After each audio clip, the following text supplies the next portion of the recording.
Do you believe evil is something a place is born with, or something a place becomes? Do you believe there is a single moment, one choice, one storm, one innocent mistake, when a peaceful life cracks open and something ancient finally wakes up?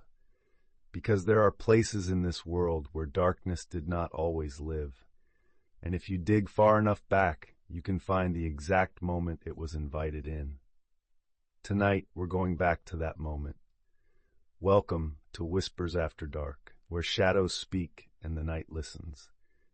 If you enjoy slow burn horror, unsettling creature encounters, and dark, story-driven tales, make sure to like, subscribe, and leave a comment so you do not miss new episodes. And if you're catching up, parts 1 through 3 are linked in the description below. Now, it's time to uncover how the curse began. This is the Curse of Devil's Island, Part 4. My name is Father Maximilian Thorne, though most people simply call me Father Max.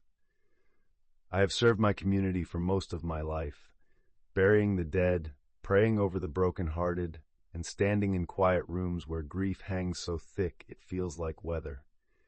And over the years my calling has taken me into darker places than most people believe exist. I have performed more exorcisms than I ever expected to, and long ago I stopped trying to keep count. Some cases were sickness and fear wearing a supernatural mask, but not all of them. Not all.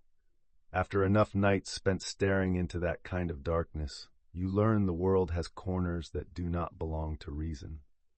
That was why when Tyler Reed called me before dawn, I didn't hesitate. I had known Tyler Reed since he was a boy, restless, stubborn, always running a little too hard toward trouble, and then pretending afterward that he had simply found himself near it by accident. I had watched him grow into a man, watched grief harden him and duty refine him, watched the sea carve patience into him the way it carves cliffs into stone. He was not the sort of man who frightened easily. And he was not the sort of man who called a priest in the middle of the night unless something had happened that he could not force into the shape of logic. When he told me, in a voice kept deliberately steady, that 3 more people were missing on Devil's Island, I listened. When he told me he believed there was something on that island that was not merely evil in the moral sense, but evil in the old, living, hungry sense, I listened more carefully. I will admit that for the first time in many years I felt skeptical, not disbelief exactly, just the last instinct of a practical man trying to brace himself against a story too strange to believe at first. I had heard frightened people say many things over the years, but I also knew that truth often sounds impossible. Reed did not sound hysterical. He sounded tired. Tired in that deep, soul-level way that tells you a man has already spent too long carrying a darkness that he was never meant to face alone. So I went. The dock was little more than a dark line against darker water when I arrived, the sky still heavy with the last stretch of night. A cold wind came off the harbor hard enough to make the boards creak beneath my boots, and the air carried that familiar briny sting that settles on the skin and lips before sunrise. Somewhere farther downshore, metal clanged against metal in the shifting tide, and the sound carried strangely in the dark, hollow and lonely. The sea itself was a black, restless sheet, moving in long, uneven breaths against the pilings, reflecting only the weakest smears of dock light in broken lines of dull gold.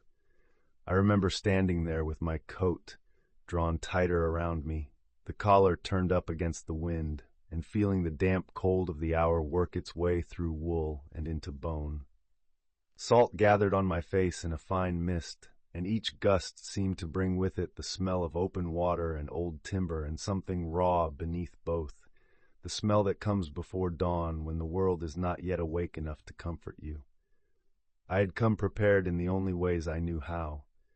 In my bag were the things I had carried into dark places before: holy water, oil, a crucifix worn smooth by use, my prayer book, a small packet of blessed salt, a length of black cord I kept for binding relics and sealing objects that ought not be handled lightly. These were simple things, and to some eyes they might have looked like little more than tokens. But symbols have power when joined to faith, and faith has a strange way of becoming sharp in the presence of true evil. Still, standing there beside that Coast Guard vessel, waiting for Reed to arrive, I found myself wondering what exactly I had agreed to. There was something about that morning that felt different. It felt as though the world had tightened down to a single point somewhere far out beyond the harbor. And for a brief moment I wondered if this time I would fail. Reed had not told me much over the phone. He had given me just enough to make refusal impossible and not enough to make the thing comprehensible. Devil's Island. 3 missing. A survivor found before, years ago. He spoke of demons and evil. Beneath the clipped urgency of his words, I heard something else. Certainty. Not the certainty of a man who believes he understands what he faces, but the certainty of a man who knows he has seen too much to doubt his instincts. That kind of certainty is not common, and it is rarely born from imagination. I pulled my coat closer as I faced the black harbor and turned the facts over in my mind, trying to give them a shape my experience could recognize. A violent haunting? A place made spiritually foul by years of blood and fear? Some nested malignancy fastened to the lighthouse through repeated death? I had seen places turn wrong before. Houses where grief seemed to ferment into something almost animate. Rooms where cruelty had left a stain so deep that stepping across the threshold felt like stepping underwater. But islands are different. Isolation changes things. It gives old forces room to deepen, and it lets silence work on a place until even the stones begin to feel like they have been taught to keep secrets. I knew Devil's Island by reputation, as most people along that stretch of coast did. The old stories had circulated for decades, changing shape with each retelling the way such stories always do. Vanished keepers, strange lights, boats found wrecked. Those tales live in every fishing town, and most of them are swollen by rumor until they pass into folklore and superstition. The human mind is eager to crown fear with myth, but now there were missing people again, and Reed had gone there himself before. That was what mattered. He had not sent for me because old women whispered about cursed rocks and dead men's lanterns. He had sent for me because he had stood inside that lighthouse and come away believing it needed not a blessing, but a reckoning. Reed stepped onto the dock with the clipped focus of a man already halfway inside the day's work. The weak dock lights carved his face into pale planes and shadow, and even in moonlight, I could see the toll the past few years had taken on him. He had the look of someone who had been carrying too much for too long, thinner, harder, with a wariness in his face that no amount of sleep was likely to touch. Reed's usual answer to fear was motion. Busy hands, a fixed mind, the next task. But this wasn't fear. It wasn't panic or even hesitation. It was the heavy, quiet steadiness of a man walking back into a storm he knew he couldn't outrun. He greeted me briefly, and though I said little in return, I studied him as we made our way toward the boat. Sometimes the truest account of a haunting is not in what a man says, but in what he has become after surviving it. He had told me enough already to know this trip was not simply a rescue. I could feel that in him before we ever cast off. There was the professional urgency of his duty, yes. 3 young people missing on an island with a history of death. Search and rescue required action. But under that sat another purpose, older and more dangerous. Reed was not merely going back because someone needed to be found. He was going back because there are some places a man cannot leave standing once he knows what they contain. As I followed Reed aboard, it was hard not to notice the glances from the crew. It was a small town. The boat was already loaded with search packs, medical gear, ropes, lights, and extra fuel. That last detail did not escape me. There was more fuel than a routine daylight recovery would require, and though no one commented on it, the presence of those cans said as much as any confession could have. Reed had not called me merely to bless the wounded and steady the frightened. He had called me because he intended to end something. We pushed off while the harbor still belonged to night. The cold bit harder once we cleared the shelter of the harbor mouth. The sea beyond was rough but not wild, long swells lifting and lowering us in a slow rhythm that made the dark horizon seem to breathe.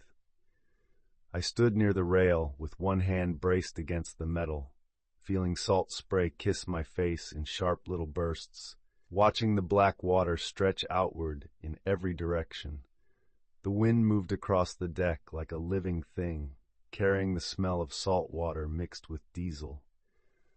Above us the sky remained iron dark, but along the far edge of the world a thin gray seam had begun to appear, the first suggestion that dawn was on its way. My mind drifted back through the decades, through a long and quiet record of things that should never have been. I thought of voices that were not human, and houses that refused to rest. Those memories did not frighten me anymore. They had simply taught me what the world can hold, things no logic can fully contain, things no sane man wants to name. Evil does exist. Sometimes it is a presence. Sometimes it is hunger. Sometimes it waits just beyond the unseen, silent and patient, until innocence gives it a doorway. Fear is born from what we do not understand. And perhaps that was what waited for us across the dark water that morning. Because for the first time in many years, I felt real fear at the thought of what we might find on that black rock. I turned from the salt spray of the bow and retreated toward the stern, finding a quiet perch on a heavy iron bollard where the cabin shielded me from the wind. I set my bag down at my feet, opened it, and reached for the old journal he had pressed into my hands on the dock. It was wrapped in age-darkened leather and tied with a narrow strap gone stiff with time, the kind of object that seemed to carry its own silence. Even before I loosened the binding, I could smell the faint odor of mildew, salt, and old paper rising from it. Whatever answers Reed believed were waiting for me, they had been sitting in those pages for a very long time. The journal had belonged to the original lighthouse keeper, the man who had once lived on Devil's Island with his wife and children, before the island became a place people only spoke of in lowered voices. When it became known as Devil's Island is anyone's guess, but in the pages of the journal I learned it had been known as Black Rock when the lighthouse was constructed. Its first pages were plain enough, almost comforting in their ordinary detail. I found myself caught up in his vivid descriptions of everyday life. He wrote of weather, of rocky ground he and his family turned into a prosperous garden. The entries told of repairs to the lamp, the stubbornness of the sea, and the small, daily rhythms of life on that lonely rock. There was pride in the way he wrote of the work, and a rough sort of gratitude in the way he described his family adapting to the isolation. It was a life they had chosen. The island was harsh, but it was theirs, and in those early entries it sounded less like a cursed outpost than a hard, simple home, which I suspect was what made the change in his writing so much more unsettling. Then came the storm. Even in the keeper's own words, I could feel the shift. He described winds so violent they seemed to shake the very bones of the tower, as if the island itself were being struck by something with intent. As the entries went on, the tone darkened. The practical notes grew shorter, and in their place came things no lighthouse log had any business recording. Sounds outside at impossible hours, shapes glimpsed below the cliffs, children waking in the night, claiming something had been whispering near their windows. After that, nothing in the journal read the same way again. By the final pages, his writing had become tight and uneven, the hand of a man trying desperately to keep control of his thoughts as they slipped toward terror. But it was the next entry that caught and held me. That was the moment I began to understand what we were truly facing. The keeper's hand had changed by then, the neat, practical lines gone tighter, more uneven, as though each word had been forced onto the page against mounting dread. He wrote that 2 days after the storm, with his wife still half mad from grief and insisting through sobs that she had seen something take their children, his eldest daughter finally broke. Their younger son and daughter had been outside near the cliff edge when the weather briefly cleared, no farther than they had played 100 times before. Then came the scream. His wife had run first. By the time he reached her, she was on her knees in the wet grass, clutching at the ground and shrieking that a blue devil had come out of the storm and snatched the children away.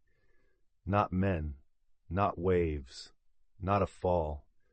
Something with claws and eyes like cold fire, something that moved too fast and vanished over the edge before she could reach them. He wrote of trying to calm her, of wanting desperately to believe grief had broken her senses. But 2 days later, his eldest daughter came to him, trembling so badly she could scarcely speak. And what she confessed was worse than anything his wife had screamed into the wind.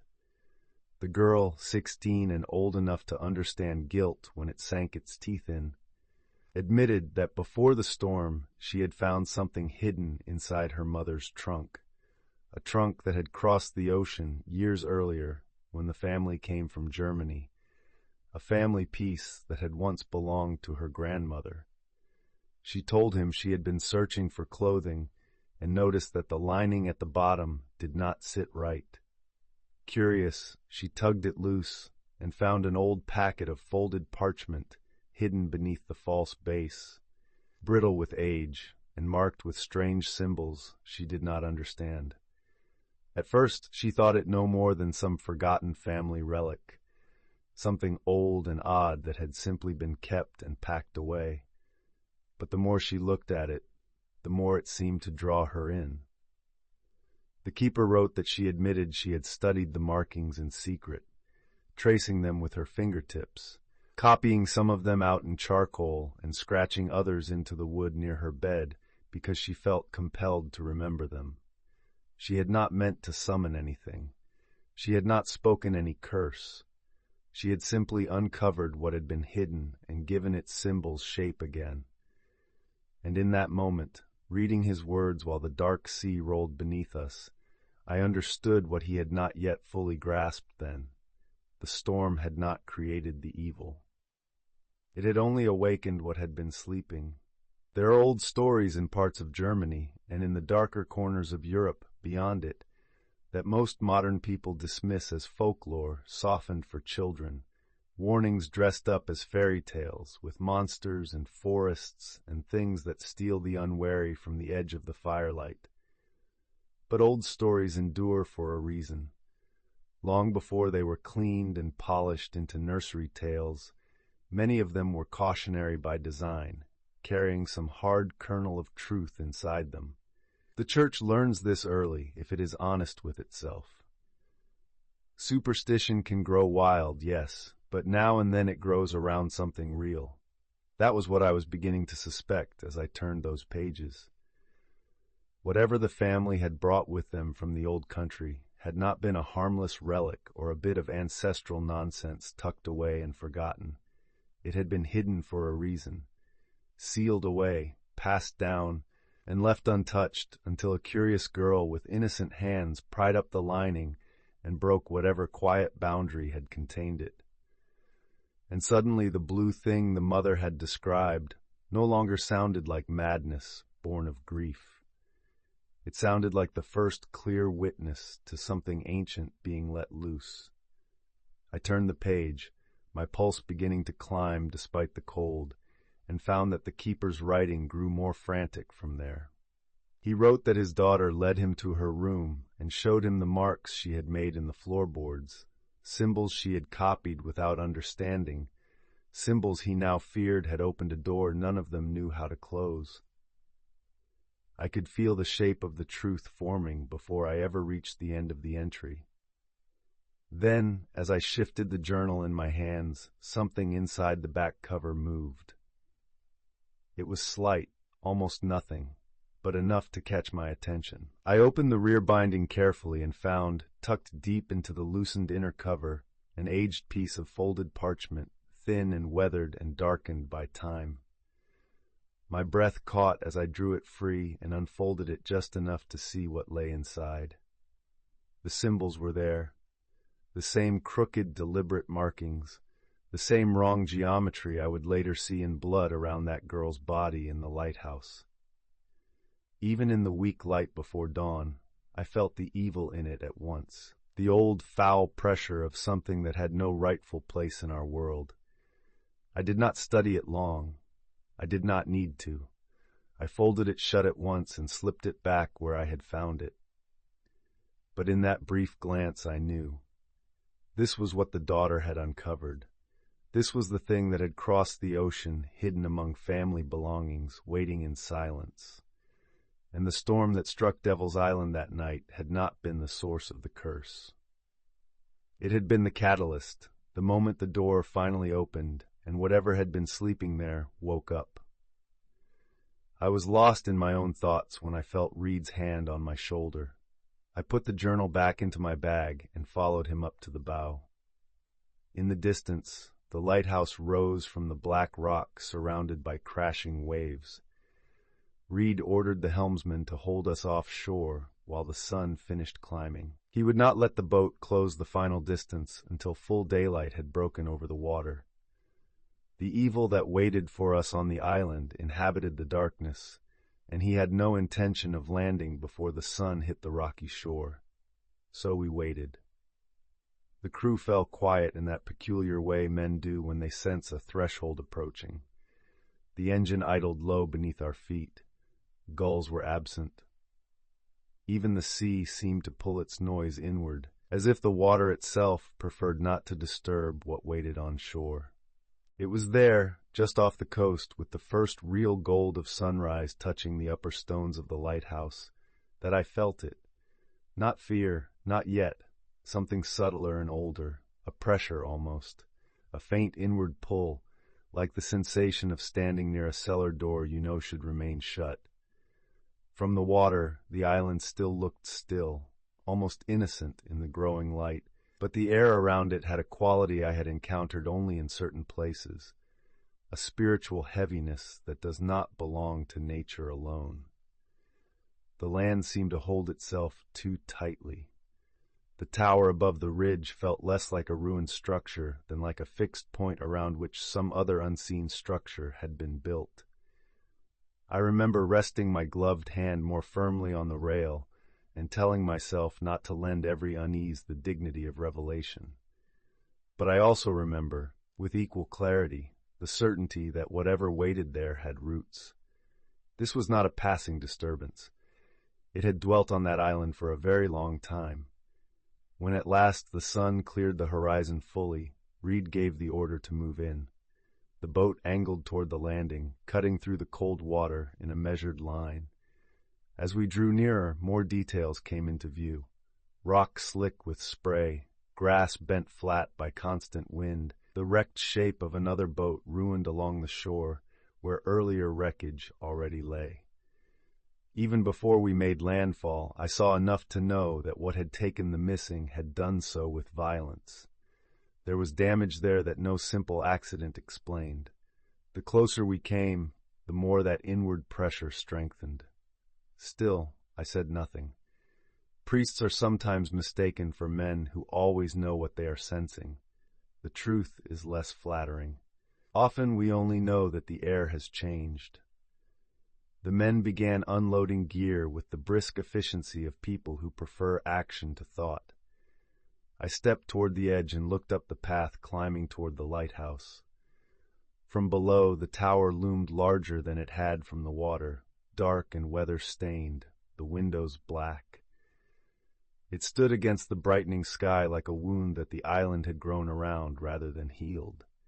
Then my foot touched the first stone of Devil's Island. The feeling that went through me was immediate and unmistakable. There are places where evil leaves a residue. the way smoke leaves itself in curtains long after the fire is out. The ground beneath my boots felt cold in a way that had nothing to do with weather. The air on that shore seemed denser, as though I had stepped not merely onto land, but across a boundary. Whatever skepticism I had carried with me across the water ended there. I did not need to see shadows moving or hear voices in the wind to know the truth of the place. It was in the stones. This island was cursed, not figuratively, not poetically. Cursed in the old sense of the word, claimed, defiled, and given over to something that had made a home of its history. And as I stood on that black shoreline with the salt air biting at my face and the lighthouse rising over the ridge, I felt the full weight of what waited for us there. We climbed the path in silence, the wind pressing hard against us as we made our way up the black, uneven rise toward the lighthouse. At points, the trail bent sharply enough that the tower vanished behind rock and high grass, only to reappear again a few steps later, looming larger each time, dark and watchful against the morning sky. The men kept their heads down and their footing careful, the rescue gear shifting against their backs as they climbed. I followed just behind Reed, one hand on my bag, the other braced now and then against the wind. By the time we reached the top, the lighthouse no longer looked abandoned. It looked as if it had simply been waiting for us. And when I crossed the threshold behind the others, the air inside struck me at once. Stale, damp, and heavy with the sour weight of blood, rot, and something older still, something that made the back of my neck tighten before I had seen a single room. We moved through the lower levels quickly. There were signs of recent occupation everywhere. Discarded gear, muddy prints, the scattered remains of frightened people trying to make sense of a place that had already decided what would become of them. Then one of the men called out from a small room on the third floor, and the urgency in his voice sent all of us moving at once. The girl was on the floor, pale, torn, and barely breathing, blood drying dark around the deep gash in her leg. On her face, an ancient symbol was drawn in blood. I stood back and let the men do what they had come to do. They moved with a swift, practiced focus. While they worked to stabilize her, my eyes went to the marks surrounding her, and in that instant the room turned colder than the sea outside. At one point she stirred and opened her eyes. I watched as Reed carefully took her hand and spoke words of comfort in hushed tones. She exhaled once, and her eyes shut as he gently wiped the bloody symbol from her forehead. The symbols had been drawn in blood across the floorboards and up the wall behind her in broken circles and crooked lines. I already knew too well. They were not random. They were the same forms I had seen on the old parchment hidden in the keeper's journal, the same wicked shapes that had crossed the ocean, tucked inside a family trunk, and waited years for innocent hands to wake them. Once the men had lifted the girl and carried her out, I knelt where she had been lying and opened my bag. I anointed the blood-marked floor with holy water, letting it fall in careful drops over each twisted sign, and as it touched the boards I prayed aloud, not loudly, but with the firm, measured force of words meant to break a claim. The air in that room seemed to pull tight around me, resisting, and for one brief moment I understood with terrible clarity that whatever had been working there had only just been interrupted. I took the journal from my bag, opened the back cover, and removed the folded parchment. Even through the damp chill of that room, the thing felt wrong in my hand, as though age had done nothing to weaken what clung to it. I knew then that if the lighthouse was to burn, this had to burn first. I carried it into the main room where Reed was already beginning to splash fuel across the floors and walls, and I laid the parchment in the center of the old boards. I drenched it myself, watching the gasoline soak through the brittle folds until it darkened and sagged. Only then did I step back. Reed and I worked fast after that, moving from room to room, from stair to tower, laying fuel through the heart of the place, then out into the shed and the weather-beaten outbuildings crouched against the ridge. By the time we finished, the whole cursed hilltop was primed to go up in flame. But before we made for the shoreline, Reed and I stopped at the base of the lighthouse one last time. The place had already been drenched from top to bottom, the fumes hanging thick in the air, the outbuildings and shed primed to go up with it. Inside the main room, I could still see the old parchment where I had left it on the floorboards, soaked through and darkened with fuel. Reed raised the flare gun and fired through the open doorway. I stood there and watched as the burning flare struck, rolled, and the fire caught at once. First a low rush of orange across the boards, then a sudden hungry bloom as the flames found the fuel. I did not move. I watched the parchment blacken at the edges, curl inward on itself, and finally collapse into fire and ash as the symbols were swallowed whole. Only when there was nothing left of it but flame did I turn away. Then I lifted the second flare and sent it into the shed and outbuildings beside the tower. Fire took hold almost greedily, racing through dry wood, old cloth, warped beams, and years of rot. By the time Reed and I made it down to the boat and climbed aboard, flames were already rolling through the lower windows of the lighthouse and climbing the interior like a living thing. I looked back once as we pushed off from shore, and for the first time, I allowed myself to believe that one part of the old curse had truly ended.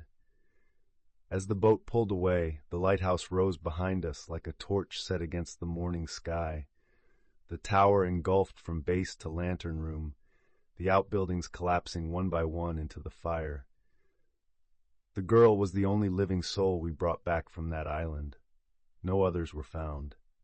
Behind us, the flames climbed higher, and the black smoke rolled out over the sea like the last breath of something ancient and furious. I stood at the rail with the salt wind in my face and watched until the old tower was more fire than stone.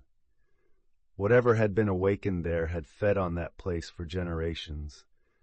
But the parchment was ash, the symbols were broken, and the house it had made for itself was burning to the ground. For the first time since Reed's call had pulled me out into that dark morning, I felt not peace but certainty. Some evils can be prayed over, some can be driven out, and some must be dragged fully into the light and burned until nothing remains. Stories like this don't just fade, they leave a stain. Long after the fire dies and the sea settles, a silence remains, one the living were never meant to hear. I know there will be skeptics who insist Devil's Island was only a tragedy, made larger by rumor and fear, but I have seen enough to know the truth. Some evils are ancient, patient, and they do not leave without a fight. If there is mercy in what we did, it is only this: some darkness can be dragged into the light. And once exposed to the truth of the day, even the most ancient shadow must turn to dust. Thank you for joining us tonight on Whispers After Dark. If you missed the beginning of this story, you can find the first 3 episodes of the Devil's Lighthouse series linked in the description below. And if you enjoyed tonight's episode, make sure you like, subscribe, and turn on notifications so you do not miss the next story. You'll also find more creature encounters, cursed places, disappearances, and slow burn horror waiting in our playlists. For now, let the dark settle in. And if you ever find yourself staring out at a stretch of water that feels too quiet, remember that some places keep their secrets for far too long. Until next time, stay curious, stay cautious, and beware of the whispers after dark.